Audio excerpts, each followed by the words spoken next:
ఆంధ్రప్రదేశ్ రాష్ట్రంలో బాపట్ల జిల్లాతో పాటు నెల్లూరు, గుంటూరు, ఒంగోలు జిల్లాల్లోనూ మరియు దక్షిణాదిలోని ఇతర రాష్ట్రాల్లో నేరాలకు పాల్పడుతున్నటువంటి అంతర్రాష్ట్ర దొంగల ముఠాని బాపట్ల జిల్లా పోలీస్ ప్రత్యేక బృందాలను ఏర్పాటు చేసి పట్టుకోవడం జరిగింది. గత జనవరి నెలలో 27వ తేదీన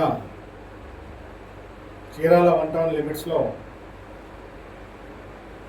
ఎంజీహెచ్ కాలనీలో నివాసం ఉన్నటువంటి రామాంజనేయులు అనే వ్యక్తి ఇంటిలోకి ఈ ముఠ తెల్లవారుజామున ఆ వ్యక్తి మీద తన కుటుంబ సభ్యుల మీద దాడికి పాల్పడి రాబరీ చేయడం జరిగింది. దీని మీద చీరాల 1 టౌన్ లిమిట్స్లో కేసు నమోదవడం జరిగింది. సో ఈ రాబరీ ఇన్సిడెంట్కి సంబంధించి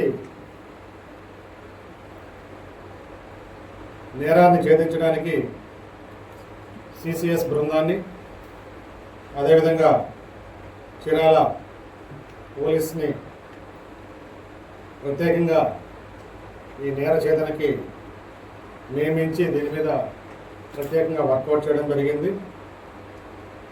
ఇందులో ఆధునిక సాంకేతిక పరిజ్ఞానాన్ని ఈ smart policing applications AP police విభాగం అడాప్ట్ చేసుకున్నటువంటి టెక్నాలజీని ఉపయోగించి నాట్ గ్రిడ్ ద్వారా, ఎఫ్ఆర్ఎస్ కెమెరాస్ ద్వారా, సీసీ కెమెరాస్ ద్వారా వీళ్ళందరినీ కూడా ట్రాక్ చేయడం జరిగింది. చీరాలలో చేసినటువంటి రాబరీ కన్నా ముందు వీరు నెల్లూరు జిల్లాలో గూడూరు పట్టణంలో హౌస్ బ్రేక్, అదేవిధంగా మోటార్ సైకిళ్ళ థెఫ్ట్స్ కూడా చేయడం జరిగింది. ఆ సమాచారాన్ని కూడా తీసుకొని థెఫ్ట్ గురైనటువంటి వెహికల్స్ని ట్రాక్ చేసుకుంటూ ఈ ఆధునిక సాంకేతిక పరిజ్ఞానాన్ని ఉపయోగించి మేము వీళ్ళని ట్రాక్ చేసి మధ్యప్రదేశ్ గ్యాంగ్గా గుర్తించడం జరిగింది. ఈ మధ్యప్రదేశ్ గ్యాంగ్లో ఈ సిడిఆర్ అనాలిసిస్ అండ్ అదర్ టెక్నాలజీని ఉపయోగించి ఈ నేరంలో పార్టిసిపేట్ చేసినటువంటి ఇన్వాల్వ్ అయినటువంటి గూరు మక్వానా ఆలియాస్ గూరు సాధన్ బిల్, అదేవిధంగా ఇతను హోలీబోయిడా గ్రామం, గద్వానీ మండలం, దార్ జిల్లా, మధ్యప్రదేశ్ రాష్ట్రానికి సంబంధించిన వ్యక్తి. ఇతని అసోసియేట్స్ రమేష్ మాచర్ ఆలియాస్ రెమో, ఇతను కూడా జాందా గ్రామం, Gadwani mandal, Dhar district, Madhya Pradesh. And another third accused Santosh Guria, ఇతను బూటియా గ్రామం of same mandal, district of Madhya Pradesh. ఈ ముగ్గురిని కూడా పట్టుకోవడం జరిగింది. వీరు చాలా నెటోరియస్ గ్యాంగ్. వీరు తార్ జిల్లాలో ఎస్పెషల్లీ మధ్యప్రదేశ్లో ఉన్నటువంటి బిల్ తెగకి సంబంధించిన వారు.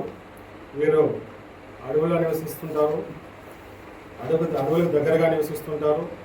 నేరాలు చేయడం అనేది వీరి యొక్క ప్రధాన వృత్తి. ముఖ్యంగా house breakings, robberies, chain snatchings, motor cycles వంటి నేరాలకి ఈ గ్యాంగ్ పాల్పడుతుంది. ఆంధ్రప్రదేశ్ రాష్ట్రంలో సుమారు 3-4 జిల్లాల్లో వీరు ఈ సంవత్సరం 2026లోనే పలు నేరాలకు పాల్పడ్డారు. ఆంధ్రప్రదేశ్తో పాటు కేరళ, కర్ణాటక, రాజస్థాన్లో కూడా వీళ్ళ మీద కేసులు ఉన్నట్లు నోటీస్ రావడం జరిగింది. వీరు ముఖ్యంగా ఈ ప్రాంత ప్రజలు ఈ బిల్ తెగకు సంబంధించినటువంటి ఈ అఫెండర్స్ ఈ బొగోరియా అనే పండుగని జనరల్గా చాలా ఘనంగా జరుపుకుంటూ ఉంటారు. ఆ పండుగ కోసం వీళ్ళు చాలా పెద్ద మొత్తంలో డబ్బులు ఖర్చు చేస్తుంటారు. ఈ పండగకి కావాల్సినటువంటి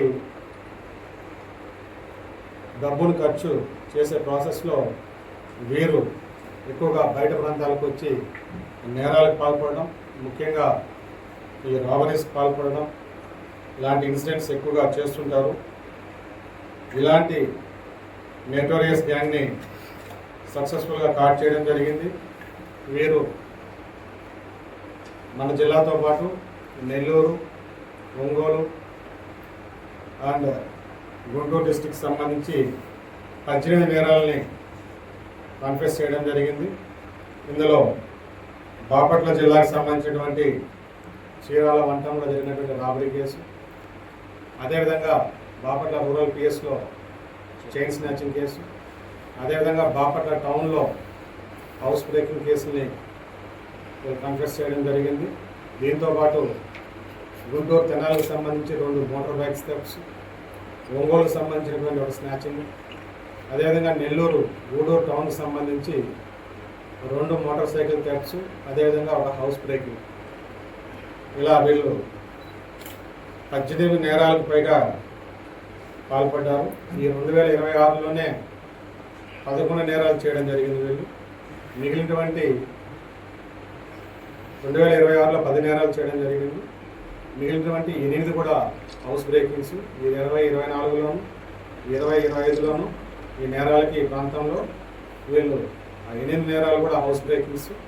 ఆ హౌస్ బ్రేకింగ్స్ కూడా నెల్లూరు, ఒంగోలు అండ్ చీరాల ఉన్నాయి.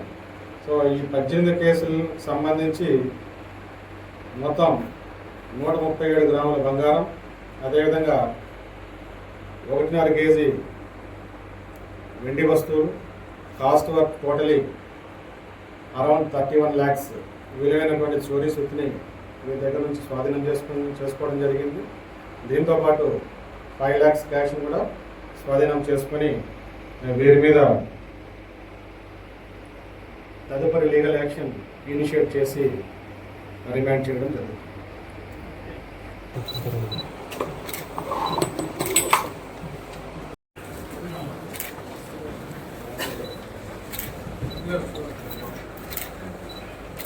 బాలచంద్ర, సయ్యద్ రావు, టెక్నికల్ టీమ్, చీరాల వంట